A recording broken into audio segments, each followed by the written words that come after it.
بسم الله الرحمن الرحيم. إن الحمد لله نحمده ونستعينه ونستغفره ونعوذ بالله من شرور أنفسنا وسيئات أعمالنا. من يهده الله فلا مضل له ومن يضلل فلا هادي له. وأشهد أن لا إله إلا الله وأشهد أن سيدنا محمدا عبده ورسوله. فقد قال الله سبحانه وتعالى في قرآنه الكريم بعد أعوذ بالله من الشيطان الرجيم: يا أيها الذين آمنوا اتقوا الله حق تقاته ولا تموتن إلا وأنتم مسلمون. وقال أيضا: يا أيها الناس اتقوا ربكم الذي خلقكم من نفس واحدة وخلق منها زوجها وبث منهما رجالا كثيرا ونساء واتقوا الله الذي تساءلون به والأرحام إن الله كان عليكم رقيبا. وقال أيضا: يا أيها الذين آمنوا اتقوا الله وقولوا قولا سديدا يصلح لكم أعمالكم ويغفر لكم ذنوبكم ومن يطع الله ورسوله فقد فاز فوزا عظيما. فقال النبي صلى الله عليه وسلم: فإن أصدق الحديث كتاب الله وخير الهدي هدي محمد صلى الله عليه وسلم وشر الأمور محدثاتها وكل محدثة بدعة وكل بدعة ضلالة وكل ضلالة في النار. இந்த உலகை சிறந்த முறையிலே நிர்வகித்துக் கொண்டிருக்கின்ற ஏகவல்ல இறைவன் அல்லாஹுக்கு எல்லா புகழும் உரித்தாகட்டும். அல்ஹம்துலில்லாஹ். இந்த உலகிற்கு இறுதியாய் வந்த இறுதி தூதர் ஸல்லல்லாஹு அலைஹி வஸல்லம் அவர்கள் மீதும் அவர்களுடைய வாழ்க்கையை தன் வாழ்க்கையாக எடுத்து வாழ்ந்த சஹாபாக்கள், தாபிஊன்கள், தபவு தாபிஈன்கள், அன்று தொடக்கம் இன்று வரை வாழப்போகின்ற முஸ்லிமான ஆண்கள் பெண்கள் அனைவர் மீதும் அல்லாஹுடைய சாந்தியும் சமாதானமும் என்றென்றும் நின்றுவிட்டுமாக. அல்லாஹ்வினுடைய அழைப்பை ஏற்று அவனது இறையில்லமா மஸ்ஜிதிலே ஒன்று குழுமிருக்கின்ற அல்லாஹ்வின் நல்லடியார்களே, இறைநேசர்களே, எல்லா சந்தர்ப்பங்களிலும் எல்லா நிலைமைகளிலும் அல்லாஹுவை அஞ்சி பயந்து நடக்கும்படி முதல் எனக்கும் அப்பால் உங்களுக்கும் நல்லுபதேசம் செய்தவனாக இன்றைய இந்த ஹுத்பா பிரசங்கத்திலே தொழுகையில் எமது நிலை என்கிற தலைப்பில் பேசுவது மிக பொருத்தம் என்று நினைக்கிறேன். அன்புக்குரிய அல்லாஹ்வின் நல்லடியார்களே, நேசர்களே, அல்லாஹ் சுப்ஹானஹு வ தஆலா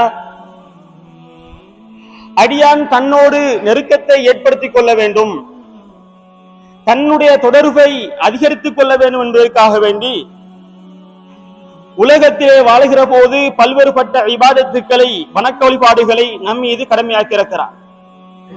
அந்த இபாதத்துக்களை நாம் செய்கிற போது, நிறைவேற்றுகிற போது அல்லாஹுடைய இறை அன்பை பெறக்கூடியவர்களாக, அல்லாஹுடைய இறைநேசத்தை பெறக்கூடியவர்களாக நாம் எல்லாம் மாற முடியும்.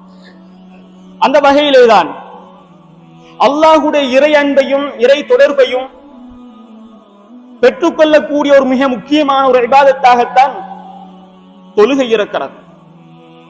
இஸ்லாம் இதற்கு முதன்மையான இடத்தை வழங்குகிறது. இபாதத்துக்களிலே முதன்மையான இபாதத் என்று இஸ்லாம் சொல்லுகிறது.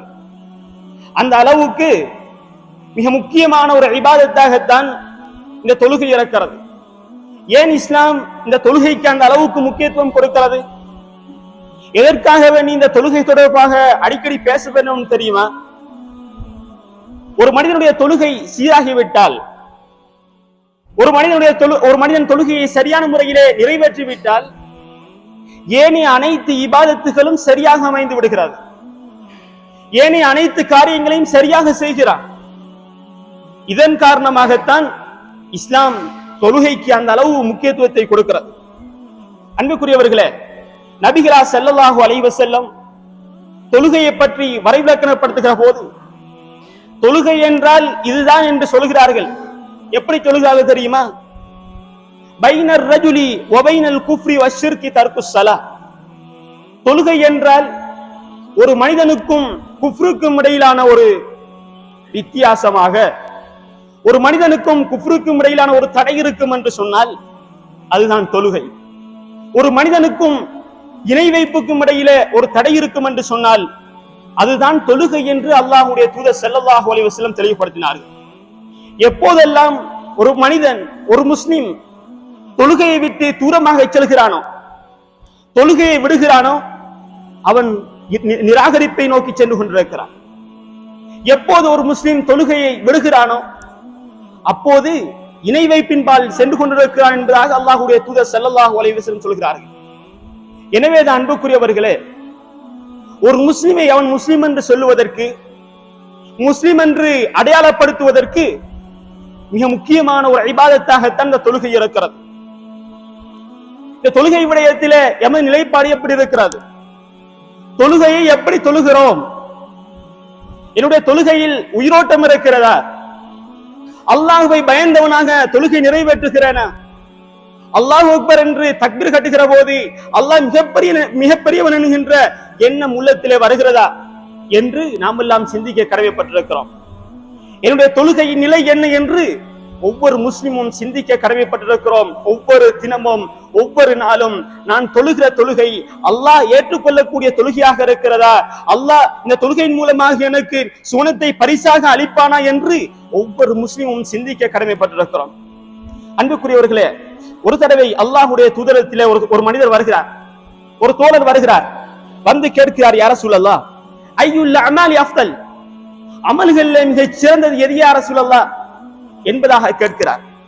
அதற்கு அல்லாஹ்வுடைய தூதர் சொல்கிறார்கள், அஸ்ஸலாத்து லிவக்திஹா, தொழுகையை அதற்குரிய நேரத்திலே நீ நிறைவேற்றுவதுதான் அமல்களிலே மிகச் சிறந்தது என்பதாக அல்லாஹ்வுடைய தூதர் சொல்லிவிட்டு அடுத்ததாக சொல்கிறார்கள், வபிர்ருல் வாலிதை, பெற்றோருக்கு உபகாரம் செய்வது. அடுத்ததாக சொன்னார்கள், சும்மல் ஜிஹாது ஃபீ சபீலில்லாஹ், மூன்றாவது சொன்னார்கள், அல்லாஹ்வுடைய பாதையிலே நீ உயிர் தியாகம் செய்வது என்பதாக அல்லாஹ்வுடைய தூதர் ஸல்லல்லாஹு அலைஹி வஸல்லம் அமல்களில் சிறந்தது எது என்பதை ஓடப்படி சொன்னார்கள். அதாவது அல்லாஹ்வுடைய பாதையிலே உயிர் தியாகம் செய்வதை விட, தன்னுடைய பெற்றோருக்கு உபகாரம் செய்வதை விட மிகச்சிறந்த ஒரு அமல் எது? தொழுகையை அதற்குரிய நேரத்தில் தொழுவது என்பதாக அல்லாஹ்வுடைய தூதர் ஸல்லல்லாஹு அலைஹி வஸல்லம் சுட்டி காட்டியிருக்கிறார்கள் என்று சொன்னால் எந்த அளவுக்கு இந்த தொழுகை மிக முக்கியமான ஒரு இபாதத் என்கின்ற விடயத்தை நாம் எல்லாம் புரிய கடமைப்பட்டிருக்கிறோம். அன்புக்குரியவர்களே, நபிகளார் ஸல்லல்லாஹு அலைஹி வஸல்லம் சொன்னார்கள், ரஅசுல் அம்ரில் இஸ்லாமி வ அமூதுஹு அஸ்ஸலா, தொழுகை எப்படிப்பட்டது தெரியுமா? எப்படிப்பட்ட இபாதத் தெரியுமா? இஸ்லாத்தினுடைய அனைத்து சட்ட திட்டங்களிலும் அனைத்து இபாதத்துக்களிலும் தலையாய ஒரு இபாதத்தாக இந்த தொழுகை இருக்கிறது என்பதாக அல்லாஹ்வுடைய தூதர் சொன்னார்கள். இஸ்லாத்தினுடைய ஒரு தூணாக இருக்கிறது என்பதாக அல்லாஹ்வுடைய தூதர் சொல்கிறார்கள் என்று சொன்னால், இந்த ஹதீஸ்கள் மூலமாக தொழுகை எந்த அளவுக்கு முக்கியம், எந்த அளவுக்கு ஒரு முஸ்லிம் இந்த தொழுகையை நடைமுறைப்படுத்த வேண்டும், தொழ வேண்டும், தொழுகை எவ்வாறு செயற்படுத்த வேண்டும் என்கின்ற விடயத்தை இந்த ஹதீஸ் நமக்கு ஆதாரபூர்வமாக இருக்கிறது. எனவே அன்புக்குரியவர்களே, ஏன் தொழ வேண்டும்? எதற்காக இந்த தொழுகை அல்லாஹ் நமக்கு தந்திருக்கிறார்? அன்புக்குரியவர்களே, ஒரு மனிதன், ஒரு முஸ்லிம் இந்த உலகத்திலும் நாளை மறுமையிலும் வெற்றி அடைய வேண்டும் என்று சொன்னார், இந்த உலகத்திலும் நாளை மறுமையிலும் நிம்மதியாக வாழ வேண்டும் என்று சொன்னால், நிம்மதியை அனுபவிக்க வேண்டும் என்று சொன்னால், இந்த உலகத்திலும் நாளை மறுமையிலும் சந்தோஷமாக இருக்க வேண்டும் என்று சொன்னால், அந்த முஸ்லிமுக்கு, அந்த மனிதனுக்கு அந்த தொழுகை மிக முக்கியமானது என்கின்ற விடயத்தை நாம் எல்லாம் புரிய வேண்டும். அல்லாஹ்வுடைய தூதர் ஸல்லல்லாஹு அலைஹி வஸல்லம் சொன்னார்கள், வஜுஇலத் குர்ரத்து ஐனி ஃபிஸ் ஸலாஹ், வஜுஇலத் குர்ரத்து ஐனி ஃபிஸ் ஸலாஹ், என்னுடைய சந்தோஷம் தொழுகையிலே தான் ஆக்கப்பட்டிருக்கிறது. என்னுடைய நிம்மதி, என்னுடைய மகிழ்ச்சி, என்னுடைய எதிர்பார்ப்புகள், என்னுடைய முன்னேற்றம் எல்லாம் இந்த தொழுகையிலே ஆக்கப்பட்டிருக்கிறது என்பதாக அல்லாஹ்வுடைய தூதர் ஸல்லல்லாஹு அலைஹி வஸல்லம் சொல்லியிருக்கிறார்கள் என்று சொன்னார். இன்றைக்கு நிம்மதியையும் சந்தோஷத்தையும் எதிலே தேடுகிறோம்? நிம்மதியை பெற்றுக் கொள்வதற்காக எதை நோக்கி செல்கிறோம்? அல்லாஹும் அவனுடைய தூதரும் காட்டித்தனாத எத்தனையோ விடயங்கள் என்பால் நிம்மதியை தேடுகிறோமா இல்லையா? உண்மையாக இந்த உலகத்திலே நாம் நினைத்து பார்க்கிற போது உண்மையான சந்தோஷம் சொத்து செல்வங்கள் இருக்கிறது என்று நினைக்கிறோம். குடும்பம் பிள்ளைகளிடத்தில் இருக்கிறது என்று நினைக்கிறோம். ஆனால் அல்லாஹ்வுடைய தூதர் ஸல்லல்லாஹு அலைஹி வஸல்லம் என்ன சொன்னார்கள் தெரியுமா? என்னுடைய சந்தோஷம் எதிலே இருக்கிறது தெரியுமா? இந்த தொழுகையிலே தான் ஆக்கப்பட்டிருக்கிறது என்பதாக அல்லாஹ்வுடைய தூதர் சொல்லியிருக்கிறார்கள். எனவே அன்புக்குரியவர்களே, எப்போது ஒரு முஸ்லிம் தன்னுடைய வாழ்வில் தொழுகையை சரியாக கடைபிடிக்கிறானோ, சரியாக தொழுகையை சிறந்த முறையிலே தொழுகிறானோ, அப்போது அவனுடைய வாழ்வு ஒளிமயமான வாழ்வாக, சந்தோஷமான வாழ்வாக அமையும் என்கின்ற விடயத்தை நாம் புரிய வேண்டும். இன்றைக்கு பார்க்கிறோம், அதாவது சிலர் கஷ்டப்பட்டு சம்பாதிப்பார்கள், கஷ்டப்பட்டு உழைப்பார்கள், தன்னுடைய வாழ்வில் முன்னேற வேண்டும் என்று நினைப்பார்கள், அதுக்காக வேண்டிய அனைத்து நேரங்களையும் செலவழிப்பார்கள், அதிலேதான் மகிழ்ச்சி இருக்கிறது என்று நினைத்து அதை நோக்கி பயணித்துக் கொண்டிருப்பார்கள். சம்பாதித்து சம்பாதித்து மாடா மாடிகளை கட்டியிருப்பார்கள். ஆனால் அவருடைய வாழ்விலே சந்தோஷம் இருக்கிறதா, அவருடைய வாழ்வில் நிம்மதி இருக்கிறதா என்று கேட்டால் கிடையாது. ஏன் தெரியுமா? ஏன் தெரியுமா? அல்லாஹ்வுடைய கட்டளை அவருடைய வாழ்வில் இருக்காது. அல்லாஹ்வுடைய கட்டளை அவருடைய வாழ்வில் இருக்காது. நபிகளாருடைய வாழ்வியல் தன்னுடைய வாழ்வியாக இருக்காது. அதன் காரணமாகத்தான் எவ்வளவு சம்பாதித்தாலும், எந்த அளவுக்கு வாழ்வில் உயர்வாக இருந்தாலும் கூட அந்த மனிதனுக்கு நிம்மதியும் சந்தோஷமும் கிடைக்கப்படுவதில்லை.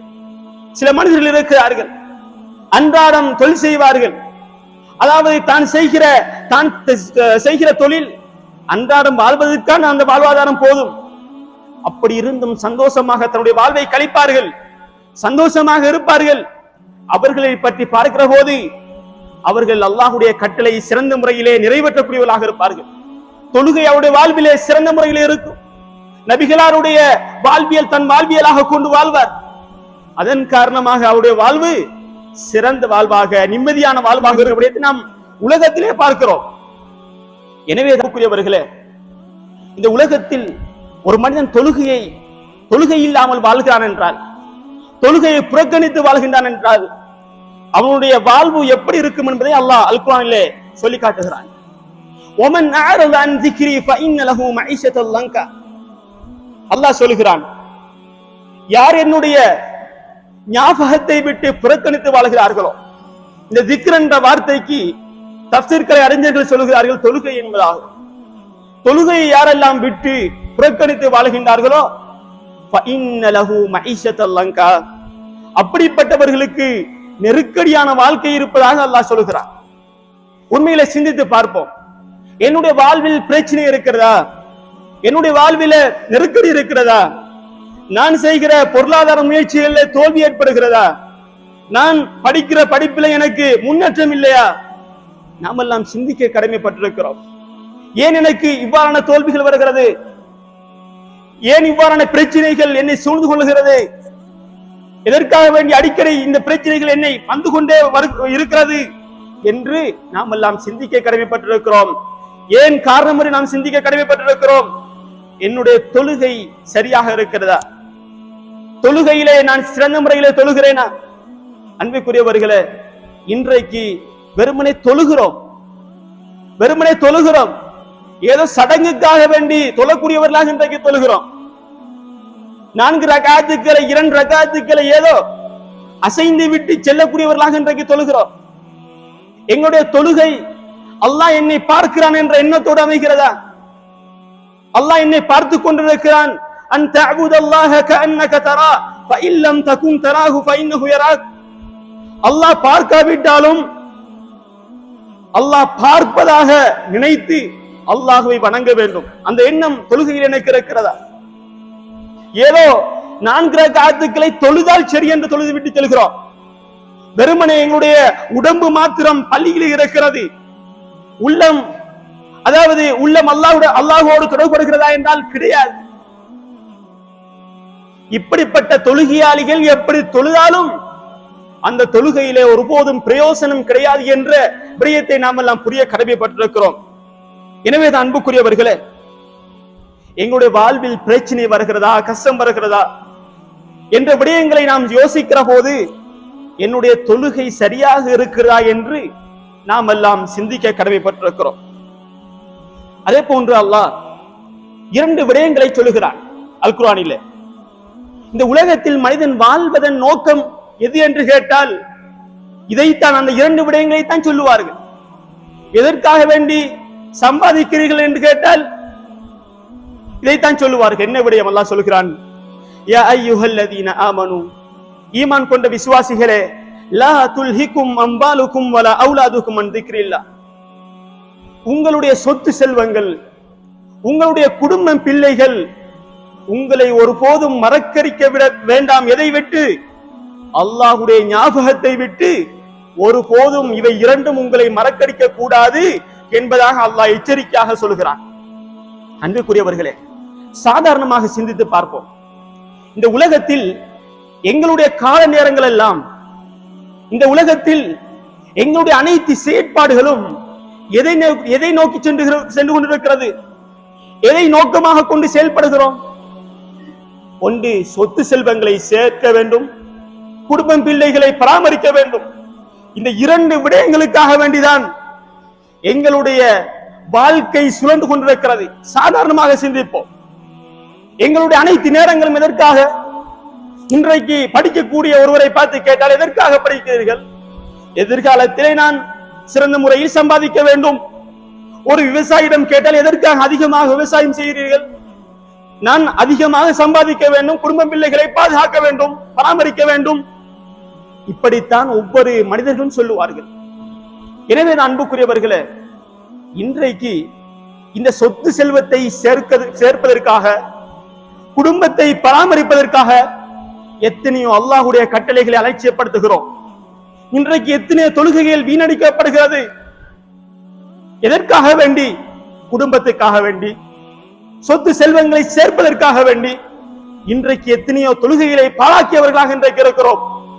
அன்புக்குரியவர்களே, அல்லாஹ் சொல்கிறான், சூர் ஊதப்பட்டு விட்டால் யௌம யஃபிர்ருல் மர்உ மின் அஹி, தன்னுடைய சகோதரனை விட்டு ஒருவன் விரண்டோடுவான். ஒரு மனிதன் தன் சகோதரனை விட்டு விரண்டோடுவான். வ உம்மிஹி வ அபீஹி, தன்னுடைய தாய் தந்தையர்களை விட்டு விரண்டோடுவான். வ ஸாஹிபதிஹி வ பனீஹி, தன்னுடைய அன்பான மனைவியை விட்டு, தன்னுடைய அன்பான பிள்ளைகளை விட்டு விரண்டோடுவான் என்று அல்லாஹ் சொல்லிவிட்டு சொல்லுகிறான். நாளை மறுமையிலே ஒவ்வொரு மனிதனும் தன்னுடைய நிலையைத்தான் பார்ப்பான். நப்சி நப்சி என்றுதான் சொல்லுவான். வேறு எந்த மனிதர்களையும் பார்க்க மாட்டான். தன்னுடைய பிள்ளைகளாக இருக்கலாம், தன்னுடைய அன்பான மனைவியாக இருக்கலாம், யாராக இருந்தாலும் சரி, நாளை மறுமையிலே தன்னைத்தான் பார்ப்பார்கள்.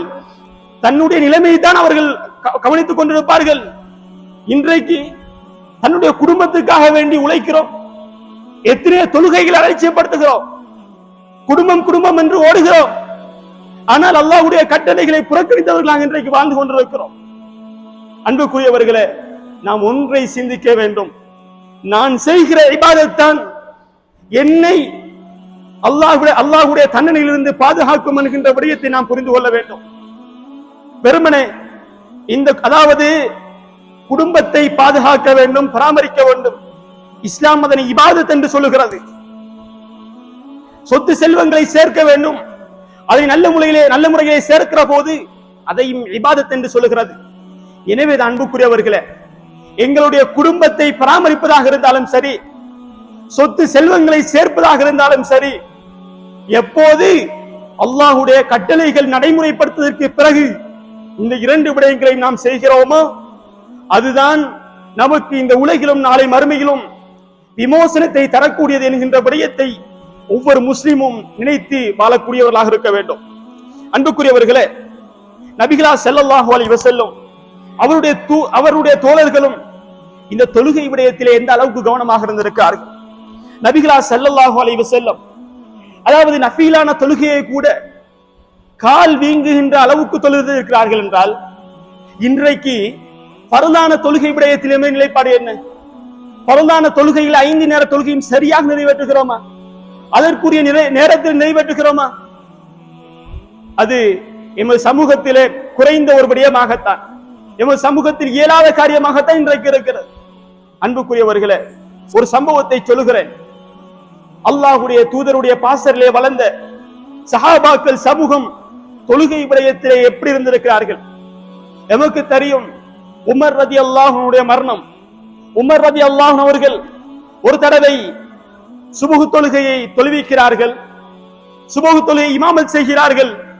அந்த நேரத்திலே ஒரு காஃபிர் வந்து உமர் ரலியல்லாஹு அவர்களை குத்தி விடுகிறான். உமர் ரலியல்லாஹு அவர்கள் இரத்த வெள்ளத்திலே கீழே விழுந்து விடுகிறார்கள், மயக்கமுற்று கீழே விழுந்து விடுகிறார்கள். அந்த நேரத்திலே ஒரு நபி தோழர் வருகிறார், மிஸ்வர் இப்னு மக்ரமா என்று சொல்லக்கூடிய அந்த தோழர் வந்து உமர் அலி ஸலாத்தி சுபஹ், அந்த சுபஹ் தொழுகைக்காக வேண்டி, அதாவது சுபஹ் தொழுகையை நிறைவேற்றுகிற போது உமர் ரலியல்லாஹு அன்ஹு அதாவது குத்தப்பட்டு கீழே மயக்கமுற்று இருக்கிறார்கள். அந்த தோழர் வந்து சொல்லுகிறார், உமர் ரலியல்லாஹு அன்ஹு சுபஹ் தொழுகைக்காக எழுப்பாட்டுகிறார். உமரே, இன்னும் நீங்கள் சுபஹ் தொழவில்லை, நீங்கள் சுபஹ் தொழவில்லை, மயக்கமுற்று இருக்கிறீர்கள் என்பதாக நினைவுபடுத்துகிறார். அந்த நேரத்திலே மயக்கமுற்றிருந்த உமர் ரலியல்லாஹு அன்ஹு எழுந்து, நஅம் ஆம் லா ஹல்ல ஃபில் இஸ்லாமி லிமன் தரக ஸலா, யாரெல்லாம் தொழுகையை விட்டார்களோ அவர்களுக்கு இஸ்லாத்திலே எந்த பங்கும் கிடையாது, அவருக்கும் இஸ்லாத்துக்கும் எந்த சம்பந்தமும் கிடையாது என்று உமர் ரலியல்லாஹு அன்ஹு சொன்னார்கள். என்று சொன்னால் உயிர் பிரிய போகிறது, இரத்தம் வடித்தோடிக் கொண்டிருக்கிறது. அந்த நேரத்திலே அந்த நபி தோழர்கள் தொழுகை நிறைவேற்றிருக்கிறார்கள் என்று சொன்னார். இன்றைக்கு தொழுகையை தூசிக்கு கிடக்கெடுக்காத ஒரு சமுதாயமாக இன்றைக்கு இருக்கிறோம். தொழுகையை விட்டால் கவலை வருகிறதா?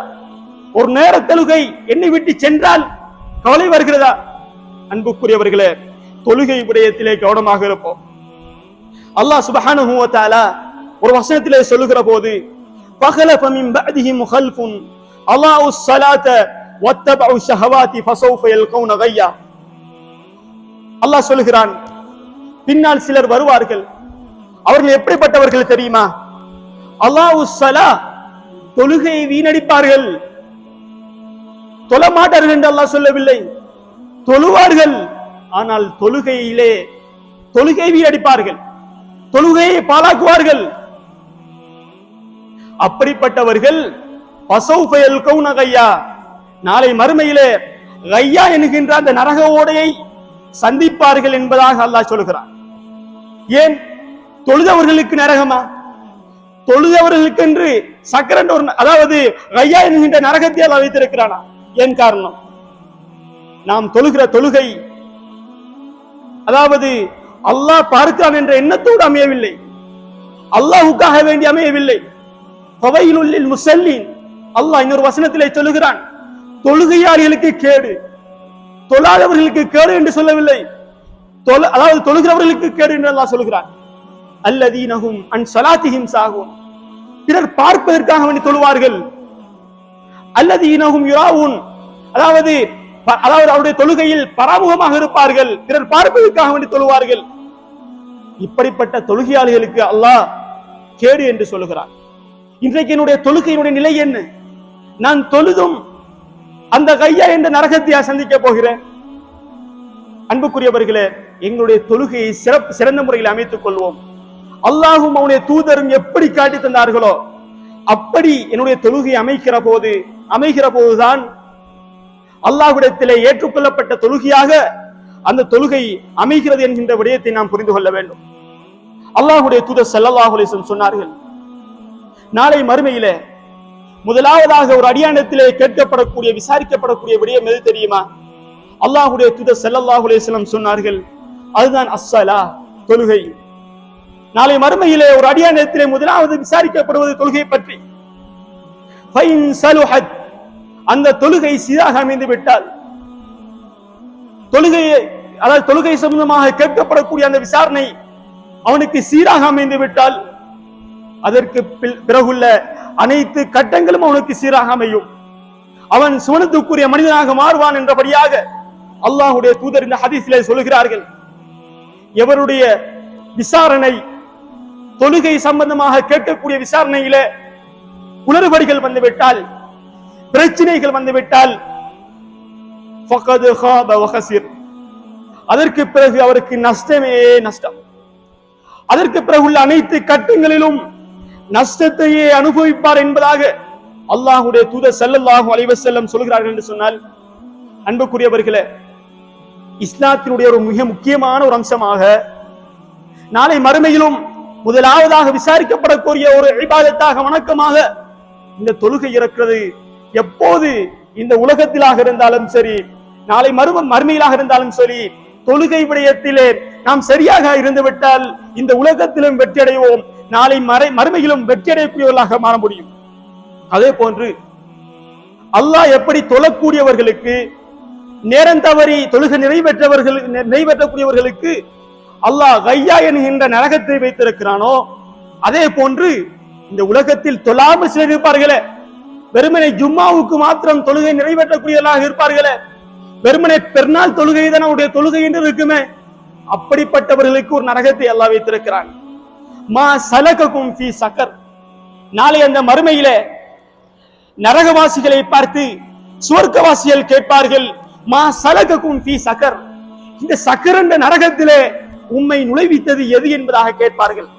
அதற்கு இவர்கள் சொல்லுவார்கள், சக்கர் என்ற நரகத்தில் இருக்கக்கூடியவர்கள் சொல்லுவார்கள், லம் நகு மினல் முஸல்லீன், தொழக்கூடியவர்களாக இருக்கவில்லை, உலகத்தில் இருக்கிற போது தொழவில்லை.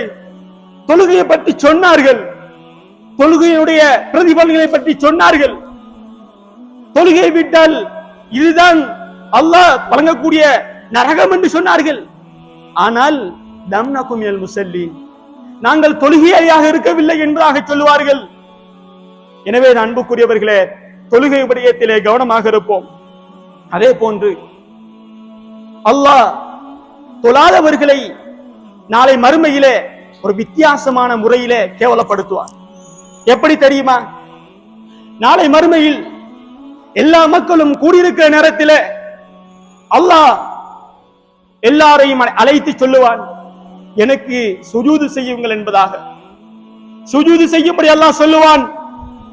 இந்த உலகத்திலே வாழ்கிற போது அல்லாஹ்வுக்கு சுஜூது செய்யாது, இந்த உலகத்தில் அல்லாஹ் கடமையாக்கி அந்த தொழுகை நிறைவேற்றாது இந்த உலகத்தில் வாழ்ந்தவர்கள் நாளை மறுமையிலே அல்லாஹ்வுக்கு சுஜூது செய்யாதவர்களாக நின்றிருப்பார்கள். அவர்களுடைய முதுகு சுஜூது செய்வதற்கு இடம் கொடுக்காது. அல்லாஹ் அப்படி இந்த உலகத்தில் தொழுகை நிறைவேற்றாதவர்களை, அல்லாஹ்வுடைய கட்டளைகளை ஏற்று நடக்காதவர்களை அல்லாஹ் கேவலப்படுத்துவான் என்கின்ற விடயத்தை அல்லாஹ் அல் குர்ஆனிலே சொல்லி காட்டுகிறான். அன்புக்குரியவர்களே, எந்த அளவுக்கு அல்லாஹ் கேவலப்படுத்துகிறான். எனவேதான் அன்புக்குரியவர்களே, எப்படி நபிகளா ஸல்லல்லாஹு அலைஹி வஸல்லம் அல்லாஹ்வும் இந்த தொழுகை தொடர்பாக, தொழுகையை ஒரு மனிதன் விட்டால் எந்த அளவுக்கு அவன் இந்த உலகத்திலும் நாளை மறுமையிலும் பாதிக்கப்படுவான், நரகத்தை சந்திப்பான் என்று சொன்னார்களோ, அதே போன்று ஒரு மனிதன் தொழுகையை சிறந்த முறையில் நிறைவேற்றுகிற போது அந்த மனிதனுக்கு கிடைக்கக்கூடிய நட்பலன்களை அல்லாஹ்வுடைய தூதரும் அல்லாஹ்வும் சொல்லி காட்டுகிறார்கள். அல்லாஹ்வுடைய தூதர் ஸல்லல்லாஹு அலைஹி வஸல்லம் சொன்னார்கள், ஒரு மனிதன் 5 நேர தொழுகை நிறைவேற்றி விட்டால் அவனுக்கு ஒரு உதாரணத்தை சொன்னார்கள். 5 நேர தொழுகை நிறைவேற்றுகின்ற மனிதனுக்கு ஒரு உதாரணத்தை சொன்னார்கள். என்ன தெரியுமா? ஒரு மனிதன் இருக்கிறான், அந்த மனிதனுடைய வீட்டுக்கு முன்னால் ஒரு ஆறு ஓடிக்கொண்டிருக்கிறது. அந்த ஆற்றிலே 5 நேரம் குளிக்கிறான்.